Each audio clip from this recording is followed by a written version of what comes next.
isoko y'umutekano muke uko bimeze abantu binjiye mu gihugu ushobora guhangana nabo ukabasubiza inyuma ariko buriya niyo bahagarara hakurya bakarasa cyangwa se bakisuganya ukamenya ngo barategura igitero hariya muri metero zine z'umupaka hari ibindi bikorwa bishobora kujyana n'iyo threat n'icyo kibazo cy'umutekano ubona kiza ntabwo abantu bakwicara gusa ngo bategereje ko abantu bashaka guhungabanya umutekano babanza kwinjira mu gihugu bakica abantu bagasenya ibikorwa remezo bakagira bate no kubabuza kubigeraho ni mu ngamba ishoboka. Bakunzi ba channel yacu ukuri ganza ndetse no kuri tsinda twongeye kubasuhuza aho muri hose abari mu Rwanda twongere tubasuhuze kandi twishimire uburyo mukurikira ibiganiro byacu uburyo mukora subscribe like ndetse na share ku biganiro byacu aho biri hose twongere tuyibasabira kugira ngo mukomeze mutere iyo ntambwe dukomeze twungurana ibitekerezo kandi tujye mbere muri byose. Twagarutse rero ngira ngo twagiye tuganira ibiganiro byinshi cyane hari ibiganiro muri gusanga kuri Ganza Shekina bigendanye cyane n'iki kiganiro byabanjirije ibingibi ntabwo turi bugaruke muri detail yabyo niho byinshi twabiherereje ku icyo cyane ku byerekeranye na Anthony Blinken umunyamerika secretary d'Etat ushinzwe ububanyi n'amahanga. Rero twari twavuze tuti tukurikije ibyabaye muri Kongo ko muri Kongo byagenze ndetse na hano mu Rwanda uko byagenze turi ku kiganiro gisoza uko byagenze muri rusange hari byinshi buriya byagiye bivugwa bitavuzwe hari ibyo twagiye tumenya ku ruhande hari n'ibyo turi bugende tugarukamo dukurikije uko byagenze muri rusange no mu Rwanda ndetse tunanasesengure turebe se nyuma yaho bishobora kuzagenda biti ni wowe wenda mwanzuro turi burangirizeho tubabwira tuti rero nimuve ku murongo. Turagaruka rero nanone ku cyo hano ari kuvuga gusa ikintu kigaragara cyane duhereyeho tutarinje ariko tubanze tubasuhuze abadukurikira abari mu Rwanda mukomere cyane hirya no hino mu ntara zinyuranye mu majyaruguru amajyepfo burasirazuba n'iburengerazuba mu mujyi wa Kigali mwese mukomere kandi tunasuhuze abanyarwanda bari ku migabane itandukanye Uburayi Aziya Amerika ndetse na Afurika mwese mukomere cyane mwese turabakunda kandi tuzirikana uburyo mwese mudukurikira kandi mukabana natwe. Turaje rero mukuza rero kugira ngo twari twakrozinge cyangwa se twari twashoreje ku kwinjira hano mu Rwanda kwa Anthony Blinken agera i Kigali mu Rwanda aho ngaho dusa naho tubivuga kandi tunabisengura cyane turanavuga cyane amagambo Kagame yari yavuze mbere yo kumusasira yari nkayo kumubwira ati dore ninde harya wagiye bakamusesira ibitenge ngo kagenda waho kumusasira tapiruje bamusasiye amagambo ati ibyo wibwira byose ibyo wavugiye muri Kongo ibyo ngibyo vaho ngaho ugera hano mu Rwanda utakibivuga ariko se yageze hano mu Rwanda koko birangira bitegeze mu Rwanda ararucaranurumira ntiyagira ikintu avuga cyangwa se yageze mu Rwanda agumya guhagarara ku ijambo. Ubwo rero koko kwa hari ikintu ntekereza gusasira ari amagambo yavugaga ko yagiye kuza mu Rwanda ntekereza ariko kwaro kuvuga ati position ufite aho twayibonye ushaka ntiwakwirguza mu Rwanda kiretse nuhagera ugahindura ushatse wahita ufata indege aho ngaho muri Amerika nako muri Kongo ugahita wurira indege ugasubira iwanyu muri Amerika kuko koza uvuga ngo gufunguza Paul Rusesabagina ibyo byubanza ubyibagirwe Paul Rusesabagina igihugu cy'igihangange nka Amerika gifata nk'umuntu w'igihangange ejo wanasanga banamushyigikira ugasanga niwe uje kudukora ku butegetsi ati hari ahantu haba harimo ikintu buri hazamo ubona ko ari abantu basa n'abahanganye uretse ko mu byo ntekereza kiriya kintu cyo kuvuga ngo kwibeshya harimo abavuga bati ko Paul Rusesabagina ashobora kuza agasimbura akaba perezida w'igihugu ati kaba ariyo mpamvu none banavuga bati tutanitaye kuko ibyo ngibyo byaranakozwe wenda tunabyirengagije cyane ko hari abantu benshi bagiye botswe igitutu ko u Rwanda rukabatanga ibyo ntago ari ibintu biyoberanye birazwi ntago rero ibyo ngibyo bitangaje kuba bamugumijemo bati kubera iyo mpamvu ariko mbona aho ngaho kwaba ari kureba hafi cyane kwibe Amerika yanabishatse kuko ifite izo mbaraga zo gukura ubwo butegetsi kandi ko irazifite ntabwo bavuga ko itazifite, kubera ko Amerika kugeza iyi saha no u Rwanda rufatanya na Amerika ibikorwa byinshi, ntabwo rufatanya wenda n'Ubushinwa cyangwa Uburusiya n'ibindi byo bikorwa bigize ku buryo Amerika nyine ishatse kuko ari puissance. Hari abavuze rero, hari abambwiye bati Amerika se ubundi imariye icy'u Rwanda, Amerika imariye icy'u Rwanda igize gute? Ikintu wibuka niba yifasha mu nzego zose, mu nzego za gisirikare, mu bikoresho, mu biki, wenda gutoza abasirikare babyo. Nunamenyerega n'u Rwanda ko rutagura amasasu. Ubu se ishyizeho inzitizi zose zituma ntawe ugura amasasu, ubwo ahubwo mwarwanisha imiheto n'imyambi. Ntabwo ibyo ngibyo bishobora kuvuga. Ntiwicurira isasu, nta n'igikwasi wicurira, nurangiza uvuge ngo Amerika ngo nta kintu yatwara u Rwanda. Rero byaba ari ukwibeshya. Ahandi rero navugaga aho ngaho kuvuga ngo ushobora gufunga Rusesabagina, uvuga ngo kugira ngo tazagira umusimbo, wenda atazasimbura. Bashatse ejo bundi wajya kubona ukabona bazanye Karine Kanimba bamuteretseho, cyangwa se undi mu bakobwa ba Rusesabagina arabafite, cyangwa se ukabona bazanye n'undi. Ntabwo muri miliyoni 10 na zingahe cyazanya n'umwanya miliyoni 10 na zingahe, nubwo bareba impunzi iriyo ngiyo baza bakayitoza, kuko ntekereza ko no mu rugamba inkotanyi zitangira hatangiye havuga Rwigema, ariko wumva ngo Kagame yaje, bishatse kuvuga yuko burya ntawe ubura umusimbura. Ni nkano bishyizemo ngo apfuye nta wamusimbura. Okay, twikomereze rero. Ubwo rero Anthony agira i Kigali hano mu Rwanda, ngira ngo ntabwo ngaruka kuri detail nyinshi, murazisanga kuri Ganza Shekina. Kugera mu Rwanda ko rero mwine mwayibonye, abantu benshi batese uyu muntu yaje n'amaguru, ahita ahingukira ku kibuga cy'indege, yaje nk'umucengezi, yaje gute? Kuko uburyo yaje, abantu b'abanyacyubahiro ukuntu bazaga hano mu Rwanda turabizi cyane, uburyo bakirwaga, uburyo babakira. Antake secrétaire d'État Amerika ushinzwe ubanye n'amahanga, burya bari umuntu ukomeye cyane, nyine bari umuntu w'umunyacyubahiro uri ku rwego rwo hejuru. Na tapi bayisasape kaburyo yari umuntu wubashye, bamwubashye ko kubona ukuntu wagize. Mwarabibonye muri Kongo ukuntu yakiriwe, mwarabibonye muri South Africa ukuntu yakiriwe, mwarabibonye muri muri hehe hose ukuntu yagiye yakirwa muri rusange. Ni ukuvuga rero ko mu Rwanda urebye ngewe uko mbibona, nge na muri buriya buryo yakiriwemo harimo akantu rwose kumwereka ko ari hasi, atagomba kurenga imbega yarenze ya mirongo ntarengwa. Kuko urabona yahageze nijoro koko, kandi byari biteganyijwe ko hazaho ko umunsi ntiyawurengeje, ariko yaje nijoro cyane ku buryo abantu banamutegereje. Ariko n'ikintu kinatangaje cyane buriya, kugira ngo umuntu hagere arare mu gihugu, ubundi byavugaga ngo umuntu ukomeye yageze mu gihugu. Hari ibyo navuzeho, kuko hari umuntu natanzeho urugero kuri Shekina, muraza kugisangaho ikiganiro, wageze mu Rwanda nyuma ye nanone ugereranyije n'amasaha, kandi ibinyamakuru byamwakira ndetse bihita bina posting aho kanya bataraje. Ni umuturage usanzwe wava, kuko numva ari umukinnyi, ntabwo ari umuntu uri ku rwego rwa secrétaire d'État. Ntabwo rero ibyo ngibyo bigize bita byerekana uburyo uko bakiriye umuntu, nuko bari bizeye neza yuko ibyo bagiye kuganira ni fo air shifo ni yarejete tout simplement, nta kintu kirimo. Kandi narebye mu biganiro ko bagiranye nta kintu kirimo. Nteze bira biganiro bagiranye ugereranyije urabona hari mwiki. Icya mbere ni position ebyiri zihanganye, ariko zitegereje ngo imwe igomba gutsinsura indi byanze bikunze. Ni ukuvuga ngo hagati y'u Rwanda na Amerika, harimo kugira gute, harimo ikintu cyo kuba ari abantu babiri bahanganye, ni ku ngumi, ni ku isasu, ni ku munwa, cyangwa se ni kuki. Harimo ikigomba kuzapusa ikindi kikagikura mu nzira byanze bikunze. Kubera iki? Amerika ihagaze ngo Paul Rusesabagina agomba gutaha byanze bikunze.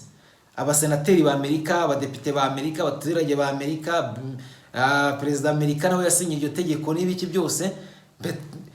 Hakazaho noneho abajaji bavoka, abaroya ba Rusesabagina b'imiryango ye bari kuriga banaka indishyi z'akababaro kubera kwishimutwa yakore. Nuvuga ngo ikirego kirahari. Ibyo byose Amerika ibihagazeho 100%. Mu gihe u Rwanda rwo ruri kontre y'ibyo ngibyo, ruvuga ruti ibyo bintu nubwo mwagarama, mwaryama, mwacuri ku mutwe amaguru akajya hejuru, mwagenda n'iki, ntago dushobora kurekora Paul Rusesabagina ntati mbega nitwotwe igitutu. Ibyo murabisangaho, mbega nabisobanuriye muri rusange, murabisanga kuri urwo rubuga rumwe.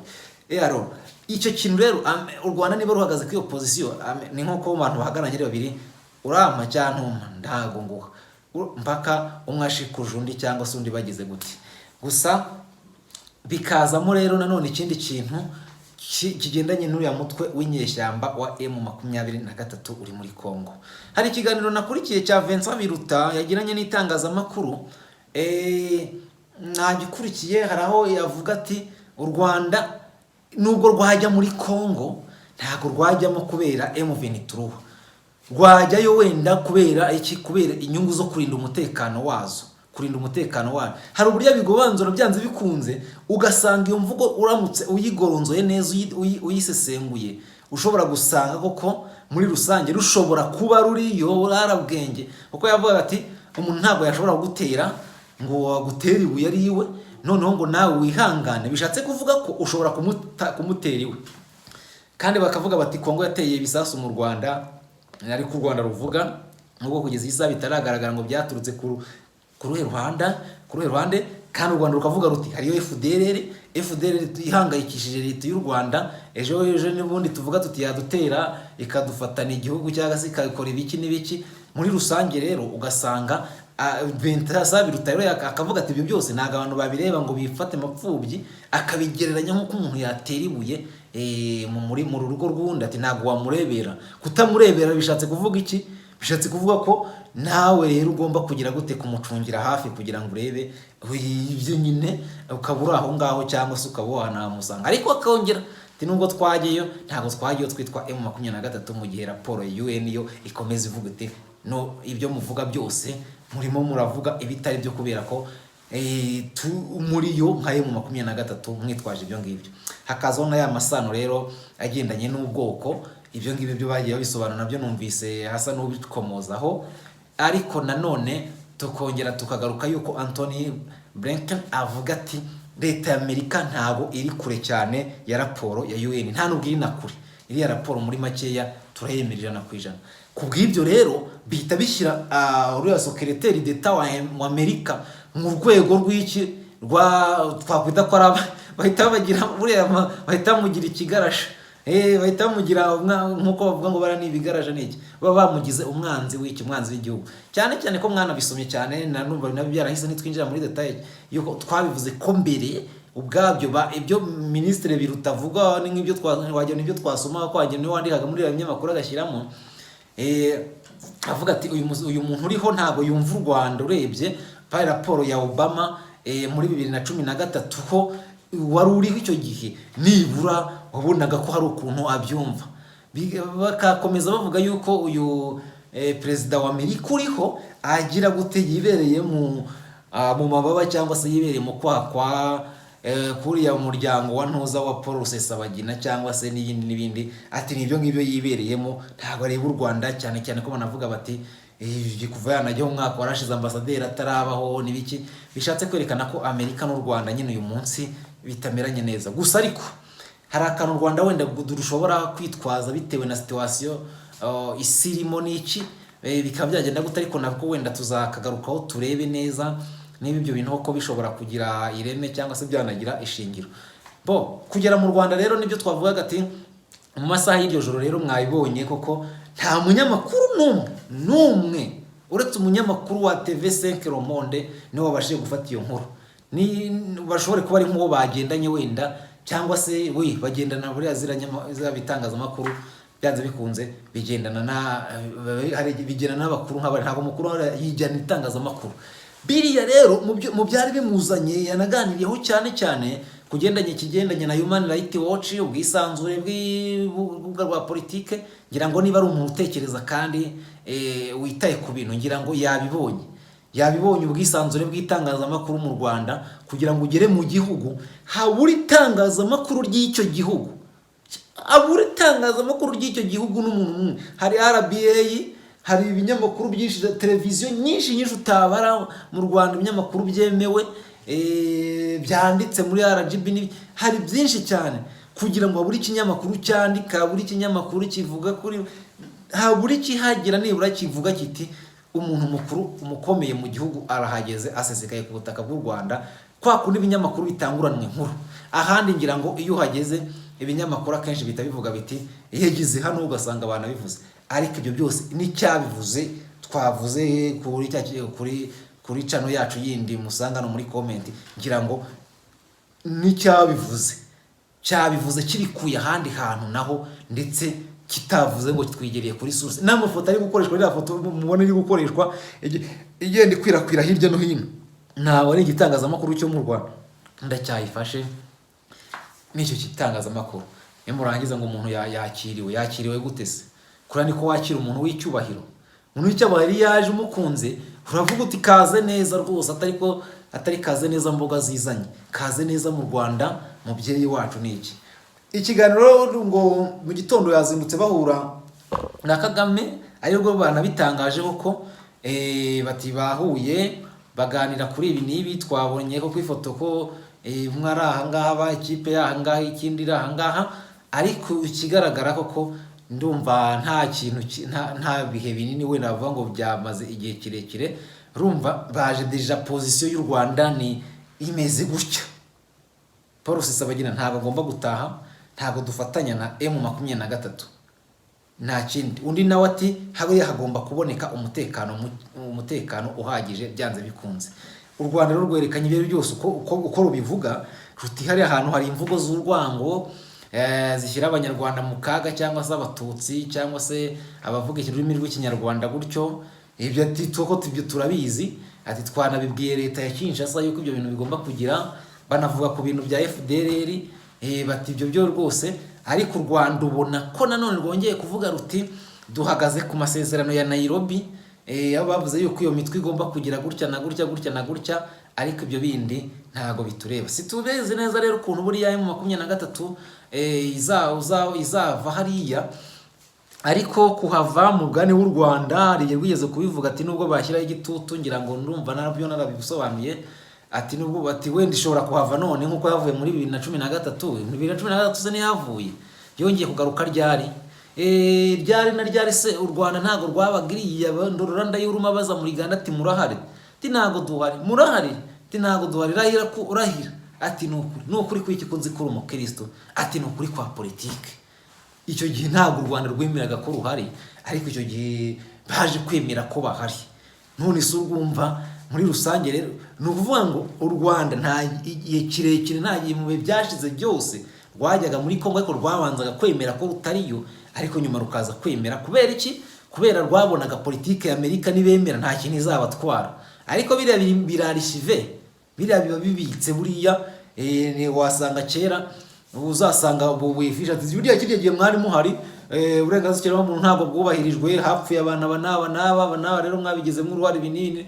Ugasanga abantu bikurikiye, ugasanga umuntu afite nk'imyaka 70, yari muto, afite nk'imyaka nka 20 cyangwa 30, ugasanga niwe bisigaye byirukankaho. Nuko nguko rero buriya abazungu niko bagira. Icyo gihe rero kuba Amerika wenda yarabashyigikiraga kubyemera byo barabyemera, asanga ubu ngubu kuba batabyemera wenda ngo bavuge bati turiye ariko wenda ntituzongera, biterwa na politike ya Amerika yabiriho, bitewe n'igitutu iri kubutsa, cyangwa se n'igihe kigeze ivuga iti vomiyeke ubutegetsi buhinduka hanaha, ibintu bikagira gutya.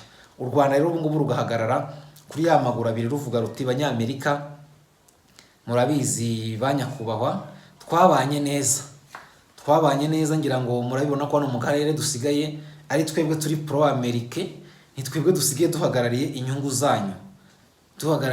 zanyu, dufite imikoranire myiza, nta nubwo twagiye inyuma y'Abarusiya, kuko Abarusiya twabimyirwe, ahubwo turiha Leta Zunze Ubumwe za Amerika. Kugumya kutwirukankaho rero ni ukuturenganya. Ni ukuvuga ngo rero nibyo navugaga, ntibizaterwa na geopolitike cyangwa se politike y'isuku izabihagaze. Amerika nibonaho ko hari imbaraga zishobora kuba zakuraho u Rwanda zitanyuze kuri Amerika, ni ukuvuga ngo ushobora kugira imbaraga zigakuraho umukunzi wa Amerika itabigizemo uruhare. Icyo gihe ishobora kuva inyuma y'u Rwanda completement, igashyigikira wa muntu, ndetse ikanamubwira iti courage kugira ngo izabone ubutaho kwizaza, kabone nubwo yabakorana n'undi muntu, atariko nibura agezeho azabona yuko namushyigikiye. Ibyo bintu ni ibintu biri muri kamere, burya kamere wibwira uzarebe umuntu uri gutsinda. Nk'ubu nk'urugero, ejo bundi nkamwizera ubona ko ari abantu baba bandwanya benshi. Nk'ejo bundi mvuze nti ngiye kwiyamamaza ku mwanya wa Perezida wa Repubulika, hari benshi bashobora kuza bakavuga bati bakandwanya benshi, ndetse ariko wenda bashobora kutaba benshi, ariko ntihabura abandwanya. Ntabwo kundwanya ari benshi, ntabwo baba benshi. baba bakeya. Abo bakeya rero hari abantu bandwanya ari bakeya, hari muri ba bakeya kundwanya kubera igitutu cyangwa se igitsure, cyangwa kuba bareba bati ese uriya muntu aramuturamutse tumushyigikiye aho twari turi kurya akagati bakahadukura bakazamutsinda, ntibahita batwirukana cyangwa baturangiza burundu, noneho akagenda aseta ibirenge akaba yanagutukira mu matamatama cyangwa gutukira ku mugaragaro, ariko bitavuze yuko atagushyigikiye. Nicyo rero mvuga yuko aho ngaho iyo bigiye rero nakwashe n'urugamba, babona wenda nikubisa mu matora akajya kumva bakumva mwizerwa ko komisiyo y'amatora yamwemeje, yashyizeho kondisiyo y'uko ayo matora ngomba ngiye kwigiriramwo abantu bagomba kumpagararira guhera ku rwego rw'igihugu kugeza ku rwego rw'umudugudu. Bati uyu muntu ko tubizi ko ashyigikiwe kandi kuko afite abarwanashyaka, abanyarwanda bamushyigikiye kuva kiriya kintu gishobotse, aho ngaho rero uhita utangira kubona ba bantu batangira guseta burya ibintu bimeze gutya.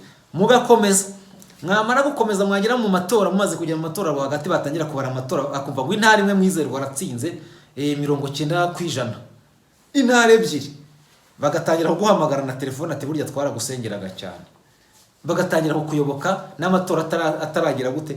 Nuko nguko rero tubivuga nibyo, ni burya ibintu biba, abantu bose bagira ntuza, bagira mentalite zimwe, bagira burya imbaraga z'abantu bose ku isi, burya ntazagira umuntu ugukanga n'umwe. Ni ukuvuga ngo kwiba ibintu bya Amerika ishobora kuba yakwicecekera cyangwa se kuko ikareba u Rwanda rukayotsa igitutu koko kuri kuko nkuko rwacyokeje Abafaransa, nkuko rwacyokeje abake. Amerika wenda arabwenge ikaba idashaka u Rwanda koko abategetsi bagumaho, uswat ikabireba ikavuga iti abangaba koko niho bashobora kugumya guhagarara nk'umusirikare wacu cyangwa se kubafatanya bikorwa, kabone nubwo tubabwira ntibumve. Noneho ikareba imbaraga z'abari kurwanya ubutegetsi bw'u Rwanda kugira ngo baveho. Bya bindi ntuza mbirirwa bivugishwa nkunda kumwibagirwa, simwibuka wa mugabo wavuga ko yari afite ingabo, niba ngo ari uri kuvuga ko ari gushaka gutaha mu Rwanda, ngo ntabwo u Rwanda ubundi rwakumvikana ngo n'abantu ngo batarafata n'umurenge nako n'agace ka Serire cyangwa Nyumba kumi, ibintu nk'ibyo ngibyo. Ejo bakajya bakabona ahubwo hari ukoze ku buryo anarengeje na prefecture. Icyo ngicyo icyo gihe rero ba bandi bavugaga bati ururinduriye tiriho n'abanyamafuti ntibahiriza amahame ya demokarasi n'ibiki bakoze ibi n'ibi, bagahita babona profitira muri kandi ugasanga aho ko bagiye gutera wa wundi wagaragaje imbaraga. Nicyo leta muri politike ikinwa nta rukundo, ni rapport de force, imbaraga. Ni ukuvuga ngo niba ufite imbaraga Abanyamerika bashobora kujya inyuma, waba utazifite nyine ukawugira gute. Nibyo rero by'inyungu byo kuvuga ngo inyungu, ariko ikirejeje inshinga ahangaha Abanyarwanda cyane cyangwa se cy'abantu bari kurebaho cyane, nuko Amerika ngo iri kotsa igitutu u Rwanda, ati murekure Paul Rusesabagina mugire, bishatse kuvuga ko barekuye Paul Rusesabagina, yego ntabwo ibintu byabirangire u Rwanda rwo buri bari kureba rutese turebeho ko turekure Paul Rusesabagina. Rega ibi birakomeye, nicira karyoshye miramira umuriro, ugasanga ngo nyirango umugani mwarabumvise ngo ni ya nyamaswa niyo ngo barafashe inyama bakazingira ku rutare, ari ku rutare rushyushye, byagera no agasanga bikayotsa cira yakumva cira karyoshye miramire umuriro, bikarangira biheze hano mu muhogo, bigaturika umuhogo ugacika. Nuko nguko rero barareba batese turekure Paul Rusesabagina, imfashanyo baziduhe, turekure Paul tumutange se agereyo, wenda ajye muri opposition, wenda niba banamushyigikiye cyangwa se bigende gutya na gutya n'ibindi, cyangwa se n'ibirego ubundi baturigiye byo kumushimuta nabyo ntibivuyeho. Bishatse kuvuga ko rero muri rusange n'ibyo twibwira cyangwa se tunavuga, Amerika buriya iyo aza kuba ari umuzungu, niko njya mbivuga, ntabwo Rusesabagina aba amaze imyaka ingana, ntabwo aba amaze iki gihe kingana gutya muri gereza. Buriya ntekereza ko bari gukora ibirenze. Reka tuzareba none Abanyamerika nyuma y'uru ruzinduko rwa Blinken avuye mu Rwanda, kuko mu Rwanda havuye buriya filime bayizinze bari nkaho babishoje kuva u Rwanda, kiretse rugezeho rukageraho rukavuga ruti M23 tubabone mwarigise, none ahangaha tubabone mwarigise, nta n'inkambi dushaka mubamo. Noneho rero mu kurigita kwabo ukajya ukabona Amerika iti kuko nta ntambara igihari se. Paul Rusesabagina uje ukabona grâce présidentielle iraje ngo perezida aramubabariye nk'uko bivugwa kuri Ingabire Victoire ngo yarababariye, ariko ziriya mbabazi ntabwo nzibona kuko hariya nubwo bavuga ngo nta pressure, ariko nyine amahanga yarabisabaga n'iki ndetse bugufi yo kugira, ntekereza ko nta mpuwe zindi ho kuri ikintu, kandi nabyo byarabaye, kandi nawe bamushinjaga ibintu nawe bikomeye n'ibiki, ariko birangira atashye. Ibyo bishobora guca mu nzira, niko Biruta wasaga asa n'ugira ngo dushobora kubahiriza amategeko yacu, ariko nta pressure n'ibiki ibintu nk'ibyo. Muri rusange rero wareba kuri iki kintu nyine cy'Abanyamerika, nibyo nagarukagaho, urugendo rwe akaruzinga, akaba rurangirije ahangaha, akavuga ati nisubiriye iwacu cyangwa se ngiye ahandi hantu, ariko ibindi wenda bizaza nyuma. Hano rero nabonye ajya bamujyana ku rwibutso, ajya gusura rwibutso, agirana ikiganiro n'abanyamakuru. Biruta nawe nyuma agirana ikiganiro n'abanyamakuru, numvise abanyamakuru b'Abanyarwanda muhata ibibazo bigiye binyuranye, ariko Blinken yakomeje guhagararaho rwose, kandi yakomeje gushimangira ati raporo ndi kumwe na 100%, turi kumwe nka Amerika. Yahagaze noneho ku murongo wa Amerika, awuhagararaho. Ikindi icyo agumya kwemera, Rusesabagina afunzwe mu buryo bunyuranyije n'amategeko, yarashimuswe. U Rwanda ruri muri Kongo gutera inkunga ya M23 ndetse no guhungabanya umutekano wa Kongo. Ibyo ngibyo murabihagarika cyane, mubihagarika. Buriya niho kubazo, niho kubwira u Rwanda kumva position yarwo, no kuko buriya ntiwavuga ngo baganire, buriya baganire nibura, kuko niba se twabyita ko ari ibanga, ibintu abantu bari hariya gutya na gutya, iyo byose tubizi ari ikintu kidasanzwe, banabicisha cyangwa se bakareba uburyo banabiganira telefonike cyangwa se biki, ariko tuzareba uburyo bizagenda. Noneho rero hano rero uyu mwanditsi akandika ati Rusesabagina, FDL na M23 bagarutsweho, Kagame na Tshisekedi bahabwa ubutumwa. Hano rero ni mu gitondo cyo kuri uyu wa kane, umunyamabanga wa Leta Zunze Ubumwe za Amerika ushinzwe ububanyi n'amahanga wa Leta Zunze Ubumwe za Anthony Blinken yaganiriye na Perezida Kagame ku ruzinduko rw'iminsi ibiri uyu muyobozi ari kugirira mu Rwanda. Noneho mu byaganiriyeho hagati y'abayobozi bombi harimo ikibazo cy'umutekano w'uburasirazuba bwa Kongo iharanira demokarasi ya Kongo, kimaze iminsi mu kumara iminsi nyine Blinken kimaze iminsi cyarabaye ihwa mu mubano w'u Rwanda na Kongo. Blinken rero yageze mu Rwanda avuye muri DRC, aho yaganiriye na mugenzi we Felix Tshisekedi. Icyo gihugu kigatunga agatoki u Rwanda ko ruri inyuma y'umutwe wa M23 maze iminsi ugira gute usaba RDC kubahiriza amasezerano bemeranyijwe atarubahirijwe. Mu kiganiro n'abanyamakuru cyabaye kuri uyu wa kane i Kigali, Minisitiri w'Ububanyi n'Amahanga w'u Rwanda Dr Vincent Biruta yagize ati twaganiriye no ku mutekano mu burasirazuba bwa Kongo uhangayikishije cyane u Rwanda, tukaba twaganiriye ko dushyigikiye ingamba zafashwe ku rwego rw'akarere zirimo ibiganiro bya Nairobi n'izindi ngamba z'u Rwanda zigamije umutekano n'ituze mu karere kacu. Yongeye ko twemeranyijwe ku kurandura imitwe yitwaje intwaro ikorera mu burasirazuba bwa Kongo irimo FDL n'indi bikorwa.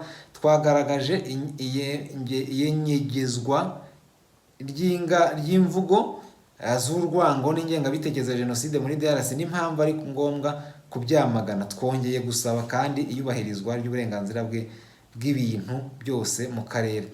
Nubwo Kongo ishinja u Rwanda gufasha umutwe wa M23, rubihakana ahubwo rugashinja iki gihugu gufatanya na FDL ndetse no kubahuka ubusugire bwarwo hashingiwe ku bisasu byagiye biraswa n'ingabo za Kongo FARDC ku butaka bw'u Rwanda mu minsi ishize. Hano rero Kongo buriya minisitiri akiri uriya w'ububanyi n'amahanga akiri muri Kongo, buriya mbwa ati Rwanda rudufasha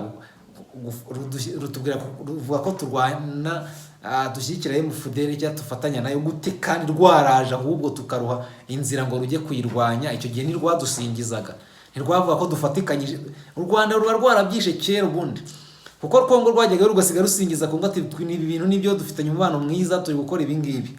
Noneho rero bakanibaza bati ibisasu byarashwe ryari. Ibyo bisasu bavuga byarashwe mu majyaruguru, byarashwe M23 iri mu Rwanda itarajyayo cyangwa yari yaragezeyo.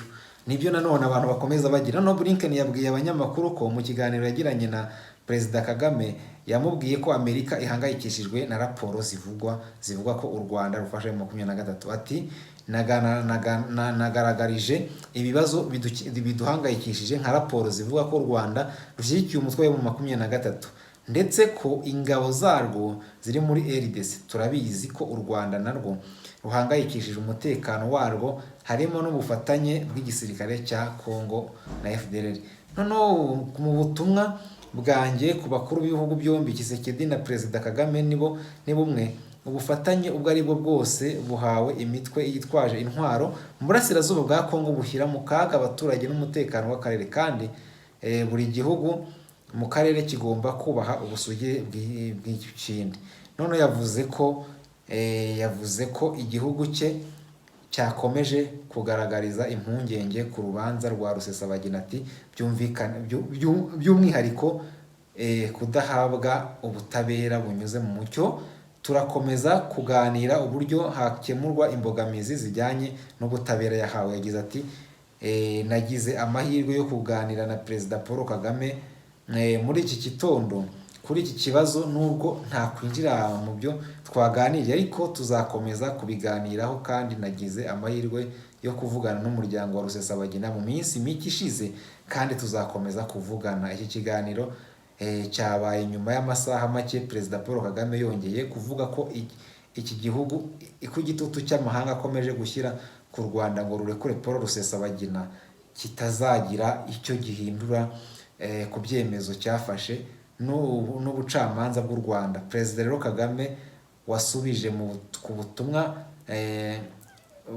bwazaga kuri Twitter igitutu yagize n'ibintu nk'ibyo ngibyo nyine, ngira ngo ibyo ngibyo mwarabibonye.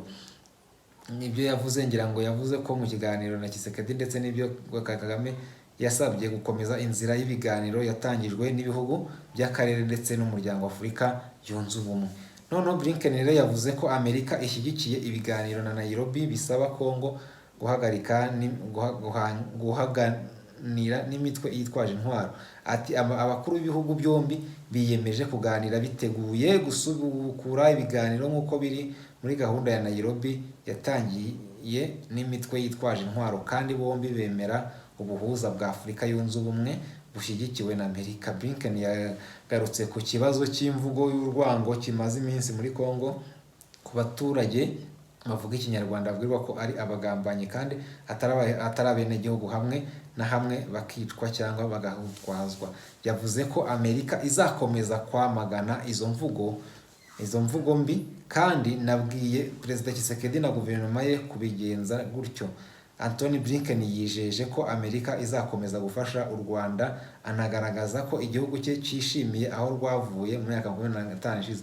Ati urugendo rw'u Rwanda mu myaka 20 ishize ntagereranywa. Mwavuye mu ngaruka zikomeye za Jenoside, none ubu muri icyerekezo ku isi mu guhanga udushya, ishoramari ahanga iyo bababwiye gutya rero bahita bumva bishimye cyane. Ndabizi ushaka kugira ngo u Rwanda nyine arwagaza ararubwira mwateye imbere mwagize gute, icyo mwahanze udushya mwaraduhanze abanyarwanda bamera neza, mwahanze udushya two baraduhanze twinshi ndabizi, turatuza udushya cyangwa se udutendo, ariko imyaka 20 n'ingahe ishize yose n'indi ntako mutagize turabibona abanyarwanda ntibarara mu masashi, imvura iri kubanyagira, bamwe ntibabuze aho barara kandi mwaraciye nyakatsi. Turabibona abanyarwanda ntibarirwa bahagaze ku mihanda babuze n'imodoka zibatwara, kandi ngo sosiyete zarigaruriye na bakanaka.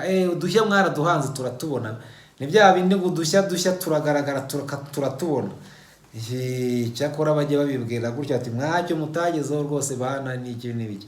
Noneho rero u Rwanda na Leta Zunze Ubumwe za Amerika byatangije umubonano wa diplomasi muri 62. Umubonano mu bya diplomasi muri 62 ni kubwandera 59 ni kubwa Kayibanda hari mu mwaka wa 2021. Amerika yahaye u Rwanda inkunga ya miliyoni 170 z'amadolari agamije guteza imbere ingengo za demokarasi, imiyoborere, ubuzima uburezi, ubukungu no kurengera ibidukikije. Byarabahaye pe guteza imbere demokarasi, mujye mubihera demokarasi mwateje imbere. Njyewe muri Amerika ari n'igihe njya nyireba nkavuga nti Amerika rigiye ku ruhande rumwe b'umugambanyi w'abaturage b'ibihugu. Uravuga ngo watanze amafaranga, izi mafaranga nagutya ngo guteza imbere demokarasi. Demokarasi yateye imbere? Demokarasi se koko cyangwa ngo wayatanze mu kugira ngo ahubwo demokarasi isubire inyuma, kugira ngo abatavuga rumwe n'ubutegetsi birukanka hose cyangwa bapfuka umunwa? Reka tubyihorere. None mu myaka 5 ishize buri mwaka Amerika igenera urwego rw'ubuvuzi mu Rwanda miliyoni 116 z'amadolari Amerika, kandi yahaye u Rwanda inkunga ingana na miliyoni 23 z'amadolari yo guhangana na Covid guhera muri Kanama. Icyo gihugu ciciye muri COVAX imaze guha u Rwanda inkingo miliyoni 550,030.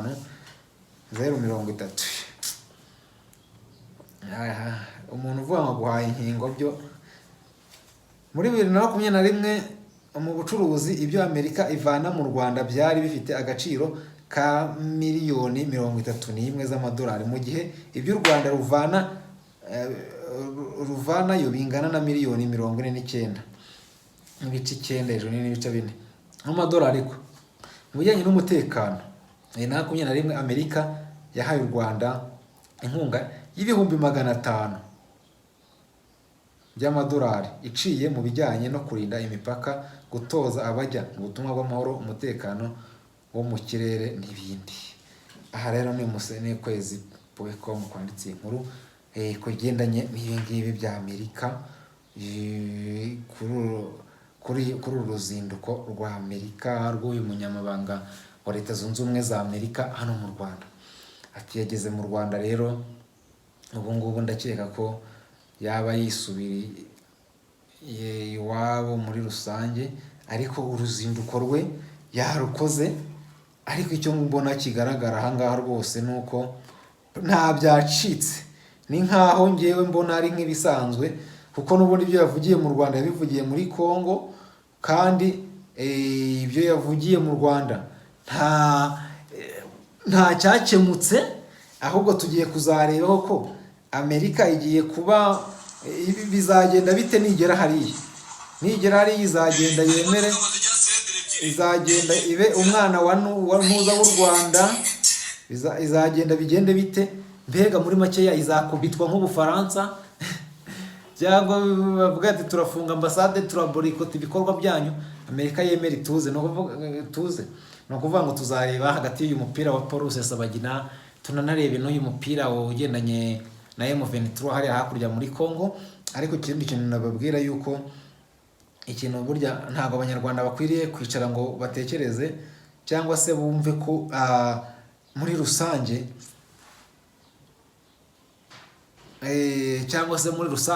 abantu bagomba kwicara bakavuga bati ibi ngibi ntabwo tugomba kugira gutya, tugomba gutekereza gutya, tugomba kwicara tukumva ko Amerika yabidukorera, Amerika yagira gute. Ntabwo Amerika ishobora kureba ikabona muri icecekeye kuko mu Rwanda rukavuga ruti Abanyamerika urabona ko Uburusiya bumeze nabi. Nubwo bavuga ati wenda Museveni ni ikirumira habiri, wenda ashobora kuba aruma habiri cyangwa se areba, ariko u Rwanda ruti turi determine twego kwemera icyo mwadutegeka cyose tutitaye ku nyungu z'abanyagihugu, mureka dukomeze twiyoborere.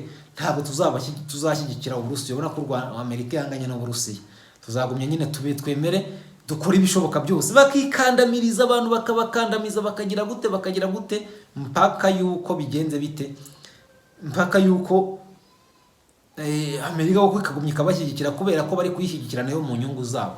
Bishatse kuvuga ngo rero M23 uko ishobora kwibagirana muri Kongo ko ikavariye binatewe n'imbaraga Kongo yagize nanone yifashishije n'abandi batari na Amerika. M23 ndetse ari kanibagirana n'iriya mitwe ikibagirana, ariko bitavuze yuko itagifata igihe ngo ubone koko n'ibihungabanya umutekano wa Kongo igenda ijombe. Ejo bundi Amerika ivuga iti nta kibazo mwigire gute. Ni ukuvuga ngo rero ikibazo gihari hanini ku Rwanda, kandi icyo ngibyo bibaye ngira ngo mwarabibonye ku baturage bahari ya Rubavu. batangiye kugurisha ibitenge byabo, imyenda yabo, amakabutura yabo, imyenda n'ibiki byose kugira ngo barebe ibyo barya, bakaguranisha ibiryo iki kugira ngo iyo kintu mwarakibonye. Aha ngaha rero niho kubera iki? Kubera umubano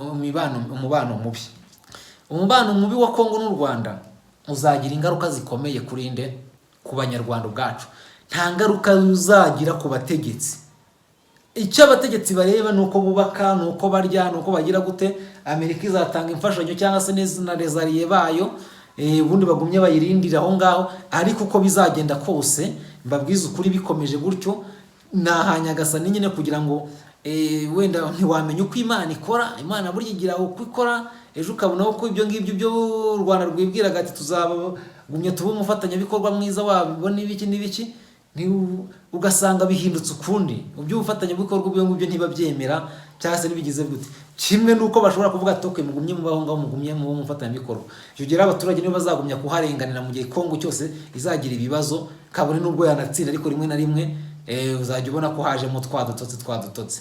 No kuvuga rero ikibazo cy'abanyarwanda d'abord, kugira ngo dukemure ikibazo cyacu kifitwe mu maboko kimwe n'abanyarwanda, kimwe natwe. Kuko Amerika buriya nubwo ishyikira inkotanyi rega, nka guverinoma igizwe na FPR inkotanyi ku bwinshi, nicyo hariya ibiri gukora ivuga ngo nkorera abanyagihugu b'abanyarwanda. Bishatse kuvuga ko abanyarwanda nabo ubwabo bagize imbaraga ku buryo ubwo no kuvuga ko baba bagomba kuvuga bati duhanganye na Amerika, duhanganye na Kigali, nubwo kabone nubwo byabifatanye. Ni kimwe nuko u Rwanda rufatikanyije n'abanyarwanda bose cyitwa umunyarwanda, bose bumva ibintu kimwe. Nta gihugu kindi cyabona uko cyitwaza, uko ahenshi iyo byitwaje byitwaza bene gihugu bo muri icyo gihugu.